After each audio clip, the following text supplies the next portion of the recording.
My coworker Kevin, Drywall, Defamation, and Pics. The Kevin in this story is actually named Kevin. Make of that what you will.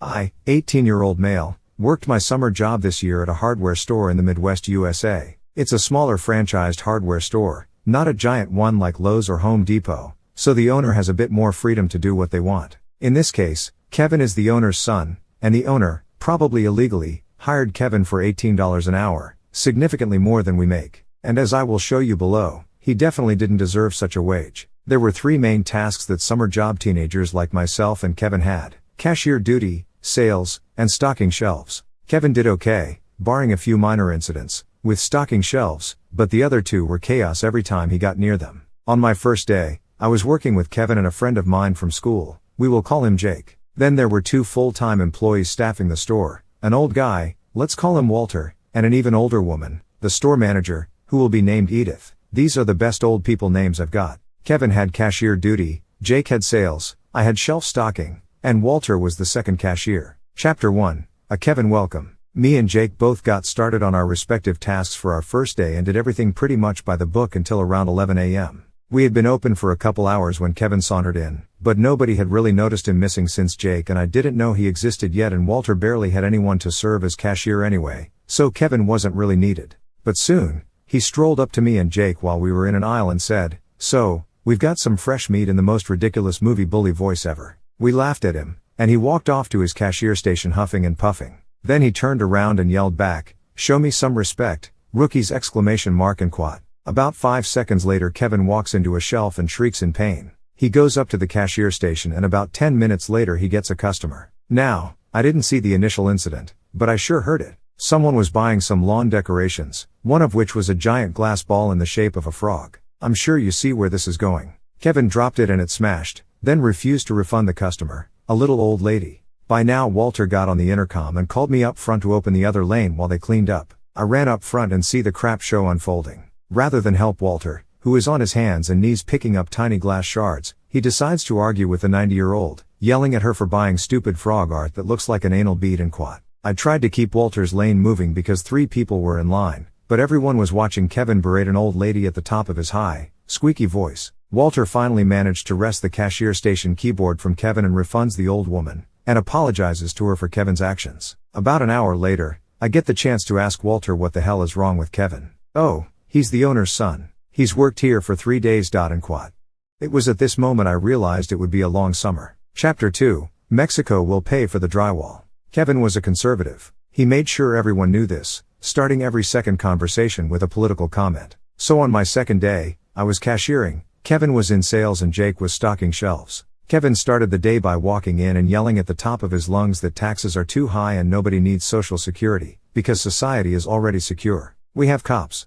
No idea why he thought to do this. Kevin decided it would be a good idea to ask a customer who was buying blue paint for their walls at home why they are putting Democrat colors in their house. The customer walked out. Edith witnessed this and reprimanded Kevin, but obviously nobody wants to say anything to the owner's son. Not 20 minutes had passed with Kevin unsupervised when I walked by to find him switching out every can of blue paint with a red one. At this point, my thought process is that I don't get paid enough to deal with this, and it's not my problem. So I keep walking. Well, Kevin felt slighted by me laughing at him the day before, so he quickly walks out of the aisle, gets on the intercom, and yells for Edith. Well, about 10 minutes later Edith walks up to me and informs me that Kevin blamed the paint thing on me. Edith looked at the cameras and saw it was clearly Kevin, but she let me know to try to steer clear of Kevin because he liked to make other people feel bad. Chapter 3, Hail Damage? Hail Satan. A few days of blatant stupidity followed the incidents above, but nothing quite as crazy. Kevin put wasp spray in the paint section since he said it was used to paint walls. He also brought a tube of toothpaste from home and jammed it into the cash drawer during a shift change, leaving the drawer open and unattended for over an hour.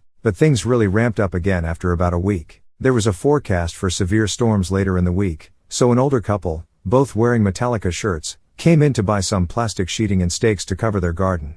Kevin was doing sales that day. The crap hit the fan. The husband explained that he had tomatoes and wanted to keep them safe from the storm. So Kevin, being who he is, explained to them that, if you didn't listen to devil music, God would keep you safe. Try praying once in a while. And quat. Well, the customer just didn't find that amusing. The couple walked out and left a cart with $300 in other merchandise. Chapter 4, Can't Cancel Kevin. About a week after that last incident, Kevin got in trouble. I wasn't there that day, for doing a Hitler salute while grabbing his ass. He claimed it was anti-Nazi. But his dad, the owner, came into the store and let us all know he talked to him about it and quat. Well, Kevin came back the next day, and at this point me and Jake had just learned to ignore him. But Kevin approaches us during a break and asks without any prior conversation, "Are y'all faggots?" and quat. We stand slack-jawed in amazement that he would ask that, and Jake quickly responds, "No, and that's kind of not okay to say, man ... and quat. Kevin goes absolutely ballistic. He begins explaining in detail how any man who spends time with another man is gay, and how being gay makes God cry. Kevin claimed, "You F last night and that's why it's raining outside now, 'cause God is crying ... and quat. I really had no words, but Jake did, who told him to go F his cousin in a log cabin, referring to Kevin's love of country music and camo shirts. Jake got a call from the boss that night, telling him he'd be fired if he ever spoke that way to his son again.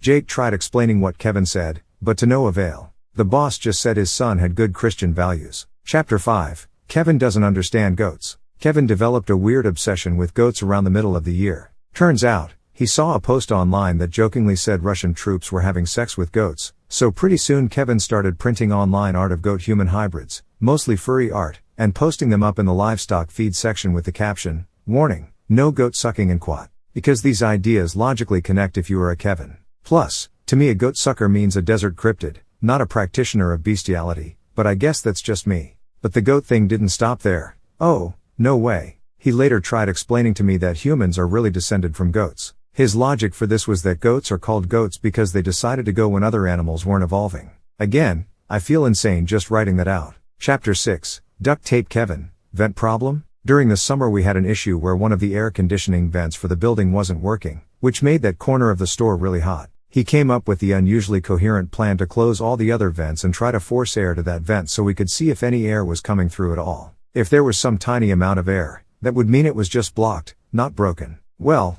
I tell him this is an okay idea and have him go do it. But this was Kevin. Would anything be done the simple way? Hell no. Rather than pull the little lever on the side of each vent, he duct taped all 8 other vents shut with 3 whole rolls of tape, which he obviously took from the shelves without replacing or logging in inventory. We spent the next hour peeling tape from the vents, which was especially hard given that he crazy glued the tape to the vents. Still, the vent problem wasn't fixed yet. We didn't include Kevin in the next brainstorm, and Walter came up with a plan to just shove a garden stake from the outdoor department into the vent, and try to dislodge whatever was up there manually. Whatever was up there turned out to be 3 soccer balls. We didn't have a camera in the vents, since this is a hardware store, not Freddy Fazbear's. Nonetheless, I have a sneaking suspicion as to who put 3 soccer balls in the vent, and it ain't Lionel Messi. If I'm being honest, this was way above all of our pay grades and maybe the real Kevin in this part was his dad. None of us were HVAC specialists. Still, I'm sure he couldn't afford it considering all the free passes he kept giving his son. Chapter 7. Karen vs. Kevin. Kevin was bad enough with the normal customers that when we finally got our ultimate Karen, Walter and I just stood around watching the show. This woman walks in 5 minutes after the store opens and buys a gigantic bird bath. This thing is like 4 feet tall and 150 pounds. She needs help to lift it, but Kevin sneers at her and makes me help her even though he's on sales for the day. Well, she comes through my lane and I ring it up for $220, which is the right price as shown on the tag. Karen, though, insists that it's $30. I ask why, and she walks over with me and points to the shelf, where a $30 clearance tag is hanging for the bag of bird feeder seed above. I explain to her that it's not $30 for the bird bath, but she points to it and says, "But the tag is right there!" And quat. I turn and whisper to Walter, and we decide to release the Kevin Kraken. I go back to the line, apologize to the other customers, and wave her to go see Kevin, who's standing at the customer service desk. About 15 minutes later, I notice the two are still arguing. At this point, the woman is screaming at him, and he's giving it back to her. Except he's not talking about the product, he's trying to explain to her that birds don't need to bathe, they have a built-in shower. That's why they're always scratching themselves. And quat. Give him hell, Kevin. Karen decides to take her phone out and start recording, and when Kevin keeps telling her she is a stupid boomer for wanting to give birds what God already gave them, Karen demands to see the manager. Edith walks up and tells Karen to leave, and Karen then finishes the recording by saying that Kevin was defaming her by calling her a stupid boomer, and the store would soon be hearing from her lawyers. We actually did. The woman sent a legal threat in the mail. Jake got fired for not helping his coworkers to de-escalate the situation while he was on shelf stocking duty, even though nobody called him to the front. In the boss's opinion, Jake was willfully ignoring Kevin's unspecified intellectual disability. None of us had ever been told Kevin had an intellectual disability, though we'd be the Kevins if we didn't know considering all that he did. The next day would be my last at the store. Chapter 8, Hardware Hard-On. The day after the Karen incident, we ran out of metal poles. This is one of our more popular items, and we usually just get them in huge bulk and load 10 or so out onto the shelf at once, so that if they fall to the floor, it isn't too much to deal with.